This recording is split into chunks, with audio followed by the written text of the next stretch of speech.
अस्सलाम वालेकुम। कैसे हैं आप? उम्मीद करते हैं ज़बरदस्त होंगे, खैर खैरियत से होंगे। अल्हम्दुलिल्लाह हमारा पहला सबक मुनाकिब उमर बिन अब्दुल अज़ीज़ अच्छे तरीके से मुकम्मल हुआ और इसी तरह से फ़र्स्ट ईयर के पहले 2 असबाक और आज अल्हम्दुलिल्लाह हम दूसरे सबक सेकंड ईयर के तश्कील पाकिस्तान की तरफ जा रहे हैं। इससे पहले 1-2 चीज़ें हैं।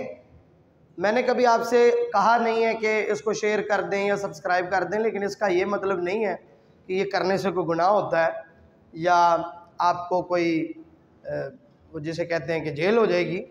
इस काम को आप अगर समझते हैं कि इस काबिल है कि दूसरे लोगों के साथ शेयर किया जाए तो इसको ज़रूर किया करें। अपने जितने भी स्टूडेंट्स फेलोज़ हैं, जितने भी कॉलेज फेलोज़ हैं या जो भी आपके एकेडमी फ़ेलो हैं, उन सब के साथ इसको शेयर करें।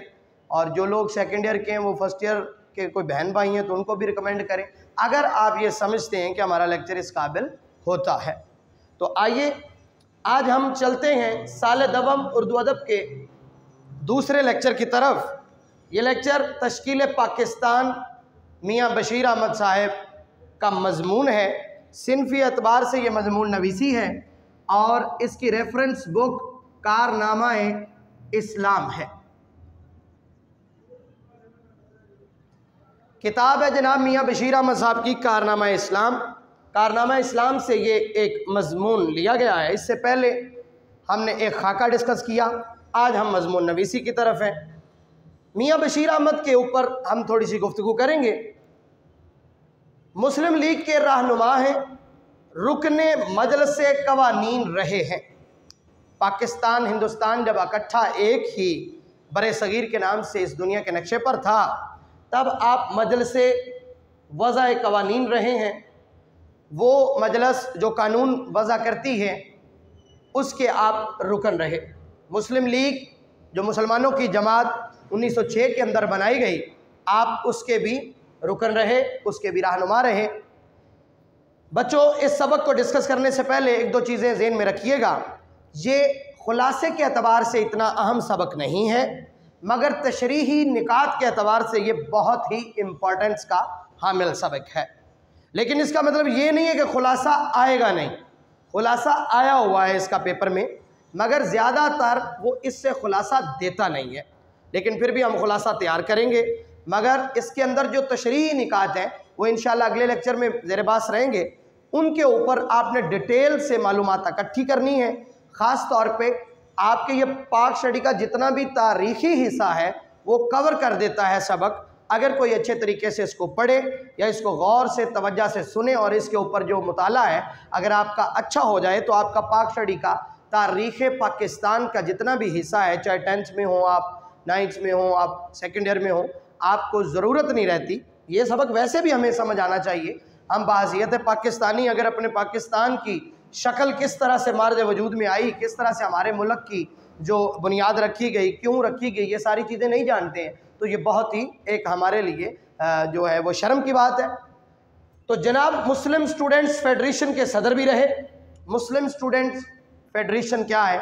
MSF के नाम से एक तलबा की जमीयत बनाई गई, जिसके अंदर तलबा की यूनियन का एक सदर होता और सेक्रेटरी होते। जो मुस्लिम स्टूडेंट फेडरेशन है, इसका भी इसी तरह से काम था, तलबा के हुकूक, तलबा के मसाइल और तलबा की जो है बेहतर कारकर्दगी और उनके मुस्तकबिल के लिए कुछ इस्लाहात करनी और उनको जितना हो सके प्रोटेक्ट करना, इस फेडरेशन का काम था। ये फेडरेशन कायदे आज़म ने बनाई और इसका सदर भी जनाब मियाँ बशीर अहमद साहब पहली दफ़ा बने। एक बेहतरीन मुअर्रख हैं और मुताला की आदत रखने वाले बेहतरीन सियासतदान भी हैं। जनाब एक बेहतरीन तारीख़दान हैं और फिर बहुत कम सियासतदान होते हैं जो पढ़े लिखे या मुताला रखते हों, जिनकी बुक रीडिंग बड़ी अच्छी हो, जिनको नॉलेज हो, सिर्फ पैसे और रुपये की बुनियाद पे ही वो या उसी पे बेस करते हुए कई लोग सियासत करते रहते हैं। वडेरा सिस्टम, या बाप ने सियासत की थी, बेटा भी आगे सियासत कर रहा है, दादा ने की थी तो आगे पोता भी कर रहा है, ये इनका जो है वो तौर नहीं रहा, बल्कि ये एक अच्छे पढ़े लिखे सियासतदान हैं। ऊपर एक चीज़ लिखी हुई है, कायदे आज़म से ज़ाती मरासिम थे। जनाब मियाँ बशीर अहमद कायदे आज़म के दोस्तों में शुमार होते हैं, उनके साथ आपके फैमिली टर्म्स भी थे और इसी तरह से कायदे आज़म के साथ इनको बहुत ही उनसियत थी। आप कायदे आज़म के अच्छे दोस्तों में शुमार हो। सबक के तारुफ की तरफ जाएंगे। सबसे पहली चीज़ इस सबक के अंदर बरे सगीर में मुसलमानों की 300 साल तारीख़ बयान की जाएगी।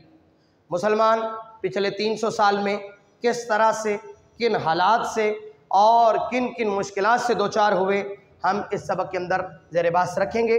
दूसरी चीज़, हिंदुस्तान में खुशहाल मुगलिया दौर हुकूमत जो ज़हीरुद्दीन बाबर से शुरू होता है और जनाब बहादुर शाह ज़फ़र पे ख़त्म होता है, हम उसको भी इस सबक के अंदर बयान करेंगे।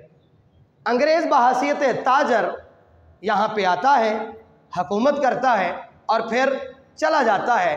ये सारी चीज़ किस तरह से हुई, क्या इसके अगराज़ व मकासद थे आने के और जाने के, इसके क्या हालात बने, हम इस चीज़ को भी इस सबक के अंदर देखेंगे।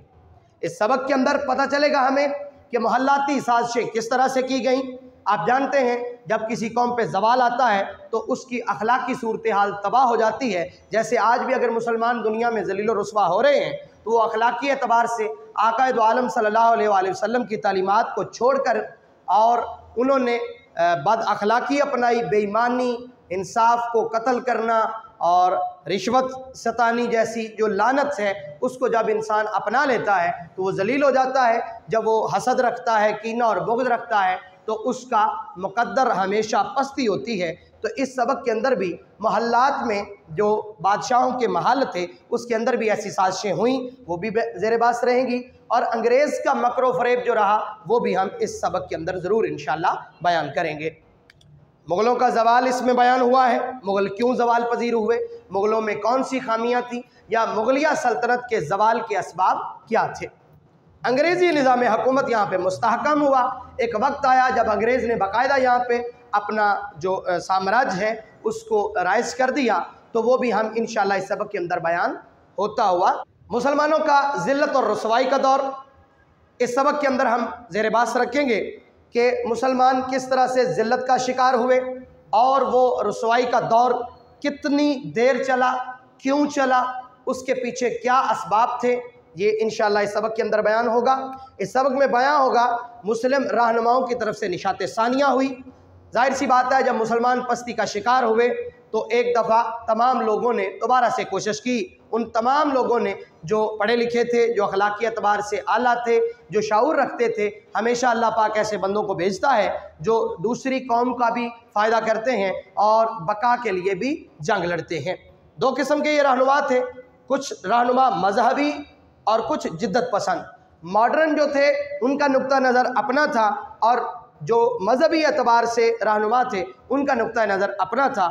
इसके बावजूद इन दोनों का मकसद एक ही था, मुसलमानों का तहफ़्फ़ुज़, मुसलमानों का वक़ार बहाल करना। मुस्लिम लीग की शक्ल में फिर मुसलमानों का इत्तेहाद होता है। इस सबक के अंदर इंशाअल्लाह ये भी ज़ेर बहस रहेगा कि मुसलमान किस तरह से इकट्ठे हुए, ये प्लेटफॉर्म क्या था, किस तरह से बना, मार्ज़ वजूद आने के असबाब के साथ साथ हम ये भी देखेंगे कि इसको बनाने वाला कौन था, इसके पहले सदर कौन थे, इसको किस तरह से तश्कील दिया गया और इसके जो कारनामे हैं वो क्या क्या हैं।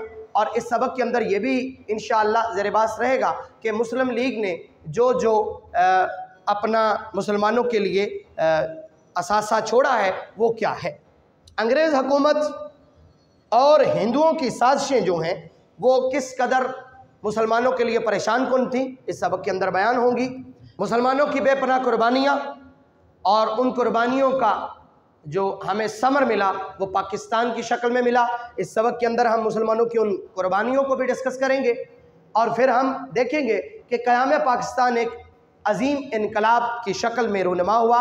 इस दुनिया के नक्शे पे एक ऐसी ममलकत जो नज़रियाती ममलकत थी, जो बड़ी ही जदोजहद, कुर्बानियों और खून की आबियारी करने के बाद इस दुनिया के नक्शे पे सामने आई। वो क्या है, वो क्यों थी, उसके मकासद क्या थे, आज हम कहाँ खड़े हैं, इस पाकिस्तान का इस्तेहकाम किन चीज़ों में है, इंशाअल्लाह ये भी हम ज़ेर बहस रखेंगे और उसके क्या तकाज़े हैं। मुस्तहकम करने के लिए, मजबूत करने के लिए पाकिस्तान को हम किस तरह से किन चीज़ों पे अमल करेंगे या क्यों कर ये मुसलमानों का मुल्क जो है वो बच सकता है, हम ये भी इंशाअल्लाह इस सबक के अंदर ज़ेर बहस रखेंगे। आपको इंशाअल्लाह इस सबक की हाव होगी कि इस सबक में क्या क्या चीज़ें डिस्कस होंगी और मियाँ बशीर अहमद साहब किस किस्म के आदमी थे। जाहिर सी बात है स्टूडेंट्स के सदर थे तो एक जो है वो बहुत ही एक्टिव पर्सनैलिटी होंगे और इसी तरह से कायद आज़म को पसंद थे तो मेहनती आदमी होंगे, क्योंकि कायद आज़म आम आदमी को तो पसंद नहीं करेंगे। जो बंदा कहता है काम काम और बस काम, तो जाहिर सी बात है उसके दोस्त भी काम वाले लोग हो सकते हैं, आवारा आदमी के साथ उसकी दोस्ती नहीं हो सकती। इसी तरह से मुस्लिम लीग के रहनुमा हैं तो जाहिर सी बात है सियासतदान हुए और रुकने मजलिस कवानीन है तो मुदब्बर आदमी हुए। तो इंशाअल्लाह ऐसे बंदे ने कारनामा इस्लाम एक किताब लिखी, उसके अंदर एक मजमून के तौर पे तश्कील पाकिस्तान के नाम से एक सबक लिखा। उस सबक को हम अपनी दरसी कुतब से अगले लेक्चर में वजाहत के साथ पढ़ेंगे। अगले लेक्चर तक मुझको इजाज़त दीजिए। अल्लाह निगहबान।